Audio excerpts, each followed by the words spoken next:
আজকে 3 বছর হয়ে গেছে, আমরা তো অনবরত রেজাল্টের জন্য আমরা ডিমান্ড করে যাচ্ছি রাজ্য সরকারের কাছে, ডিপার্টমেন্টের কাছে, যাতে প্রতিশত নিয়োগ প্রক্রিয়া তারা সম্পন্ন করে রেজাল্ট দেওয়ার মাধ্যমে। কিন্তু আমরা দেখতে পাচ্ছি গভর্নমেন্ট একটা এসএলপি করে আছে সুপ্রিম কোর্টে। হাইকোর্টের জাজমেন্ট বেরিয়েছিল, যেখানে বলেছিল যে রিজার্ভেশন ফলো করার জন্য আমরা নোটিফিকেশন একটা রিজার্ভেশন ফলো করা হয়, তার জন্য একটা কেস হয়েছিল। তো তখন দেখা যাচ্ছিল যে রাজ্য সরকার হাইকোর্টের জাজমেন্টটা সেটাকে ডিনাই করে তার এগেইনস্টে সুপ্রিম কোর্টে এসএলপি করেছে, তার জন্য তারা বসে তারা রেজাল্ট দিতে পারছে না। তো আমাদের বক্তব্য সেই জিনিসটাই, আপনি দেখতে পারবেন যে 2022 সালে যে এসটি বিষয়টা, সেটা যে হাইকোর্টে এখনো ঝুলে আছে। তারা রিজার্ভেশন প্রক্রিয়া সরকার করছে যে রিজার্ভেশন প্রক্রিয়া তারা মানবে না, হাইকোর্টের তারা চ্যালেঞ্জ জানিয়ে তারা সুপ্রিম কোর্টে গিয়েছে। তারপরে কিন্তু রাজ্য সরকার যতগুলো নোটিফিকেশন বের করেছিল রিক্রুটমেন্টের, সবগুলোর মধ্যে কিন্তু রিজার্ভেশন মেনে বের করেছে। তো যেহেতু রিজার্ভেশন মেনে সমস্ত নিয়োগ প্রক্রিয়া সম্পন্ন হচ্ছে বিভিন্ন দপ্তরে, ইভেন শিক্ষা দপ্তরা বিভিন্ন টেট যে নিয়োগ প্রক্রিয়া হচ্ছে, আদার যে স্কুল লাইব্রেরিয়ান, আপনার ফিজিক্যাল এডুকেটর, সবগুলো নিয়োগ প্রক্রিয়া কিন্তু রিজার্ভেশন ফলো করে বের করা হচ্ছে। প্রক্রিয়াগুলো রিজার্ভেশনগুলো মেনে সম্পন্ন করা হচ্ছে। তাহলে আমাদেরকে একটা অসুবিধা কোন জায়গাটা? তাহলে কেন আমাদেরটা কেন ঝুলিয়ে রাখা হচ্ছে? আজকে 3 বছর 3.5 বছর হয়ে গেছে, একটা যদি শিক্ষক নিয়োগ প্রক্রিয়া ঝুলে থাকে, তাহলে একটা সত্যি নিন্দনীয় বিষয়। উপর দিলে কিন্তু আপনারা দেখতে পারবেন যে মুখ্যমন্ত্রী স্যার কিন্তু বিগত দিনও আপনার একটা নিউজ আমরা সামনে দেখতে পারলাম, উনি বলছে যে শিক্ষক স্বল্পতা রাজ্য জুড়ে আছে। দরকার দেওয়ার পর বড় একটা শিক্ষক স্বল্পতা দেখা যাচ্ছে। তো আজকে উনি যখন নিজে করছে সেগুলো বা প্রকাশ্যে সেগুলো স্বীকার করছে, তাহলে আমরা 3 বছর আবেদন রাখছিলাম যাতে নবম দশম শ্রেণীর যে এসটিটি পরীক্ষা হয়েছে 2022 সালে সেপ্টেম্বর মাসে, তো সেটা নিয়োগ প্রক্রিয়া এখনও করা হচ্ছে না। আজকে 9-10 টিচার খুব ক্রাইসিস।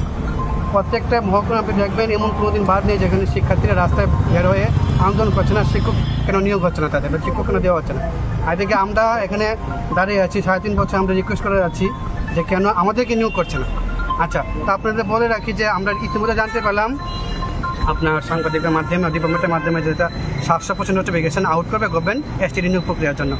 তো আমরা কিছুদিন সপ্তাহখানেক আগে আমরা সিএম স্যারের সামনে গিয়েছিলাম এই জিনিসটা জানবার জন্য যে কেন আমাদের প্রক্রিয়া সম্পূর্ণ না করে নতুন পরীক্ষা থেকে গভর্নমেন্ট এগোচ্ছে।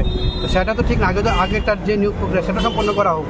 তাহলে আমাদের প্রশ্ন মুখ্যমন্ত্রী স্যারের কাছে, যদি নতুন নিয়োগ প্রক্রিয়া আমাদেরকে বাদ দিয়ে করা হয়, নতুন নোটিফিকেশন বার করা হয়, তাহলে কি সেখানে কি আপনার রিজার্ভেশন ফলো করা হবে না? অবশ্যই ফলো করে নিয়োগ প্রক্রিয়া সম্পন্ন করা হবে। তাহলে আমাদের কেন করা হচ্ছে না? আমরা কিন্তু অনবরত সেই জিনিসের দাবি রাখছি যে রাজ্য সরকারের পোস্ট আমাদের কাছে অনেক আছে। আপনারা বিগত অধিবেশনে দেখবেন মুখ্যমন্ত্রী স্যার কিন্তু নিজে বলেছে একটি ক্ষেত্রে পোস্ট করে আছে 1400। তো আমরা সেটাই বলছি যে যেহেতু নিয়োগ হচ্ছে না, গত 6 বছরে খালি এসটি নিয়োগ হয়েছে 600 সামথিং, সেই জায়গায় টেট নিয়োগ হয়েছে 3-4 হাজার। তো আমরা নবম দশম শ্রেণী যেখানে শিক্ষার্থীরা তারা দিক নির্দেশক করে ভবিষ্যতের দিকে, ওই জায়গায় শিক্ষক নিয়োগ হচ্ছে না। তো আমরা বলছি প্রায়শই আমরা রিকোয়েস্ট করে যাচ্ছি রাজ্য সরকারের কাছে, মুখ্যমন্ত্রী স্যারের কাছে অনবরত, এবং অন্যান্য মন্ত্রীবর্গদের কাছে, যাতে তারা নিয়োগ প্রক্রিয়া সম্পন্ন করে। কিন্তু সেটার জন্য পোস্টটা ইনক্রিজ করে যত কোয়ালিফাইড করেছে। এখানে এমন না যে আমরা অনেক দাবি করছি যে যারা পাস করেনি তাদেরকে দিয়ে দিতে। যারা পাস করেছে গভর্নমেন্টের কাছে কিন্তু পোস্ট ইনক্রিজ করার পাওয়ার আছে, গভর্নমেন্ট অনায়াসে পোস্ট ইনক্রিজ করতে পারে। আর আপনাদেরকে বলে রাখি যে 230 পোস্ট নোটিফিকেশন বেরিয়ে হয়েছিল, সেখানে কিন্তু হাইকোর্টের অর্ডারে এসটি পোস্ট বেরিয়েছিল, এসটি পোস্ট কমানোর কথা বলেছে। তো সেই ক্ষেত্রে আমরা ডিপার্টমেন্টে অনেকবার ভিজিট করেছি, রাজ্য সরকারের কাছে প্রতিনিধিদের কাছে আমরা গিয়েছি। ওনারা বলছে যে না, পোস্ট কমবে না, পোস্ট ইনক্রিজ করবে। তো আমরা এটাই বলছি যে পোস্ট ইনক্রিজ করে সেটার জন্য সবার জন্য করে, কোনো ক্যান্ডিডেট বাদ যারা পাস করেছে। আমরা দেখলাম বিগত সময়ে আমাদের অর্থমন্ত্রী উনি কিন্তু 2-3 বার মিডিয়ার মাধ্যমে বলেছে আমরা সবাইকে নিয়োগ করবে। তো ওনারা যাতে ওনার কথাগুলো রাখে, আমরা বারবার এই জিনিসগুলো আমরা চাইছি যাতে রাজ্য সরকার নবম দশম শ্রেণীর যে এসটিটি পরীক্ষা 2022 সালে হয়েছে সেটার জন্য অতি সত্ত্বর নিয়োগ প্রক্রিয়া করে আজ এরিয়াতে হেলামি না করে। এবং মুখ্যমন্ত্রী স্যারের কাছে আমরা বিশেষ করে আবেদন রাখবো, উনি যাতে বিষয়টা গুরুত্বপূর্ণ সহকারে দেখে নিয়োগ প্রক্রিয়া অতি দ্রুত যত সম্ভব সেটা সম্পন্ন করে, কিন্তু সেটার জন্য যতজন কোয়ালিফাইড করে সবার স্বার্থেও যদি পোস্ট ইনক্রিজ করে সবার জন্য নিয়োগ করে, কাউকে বঞ্চিত না করে, যেহেতু শিক্ষক স্বল্পতা এখন রাজ্য জুড়ে আছে। ধন্যবাদ। আজকে আপনারা কোথায় এলেন?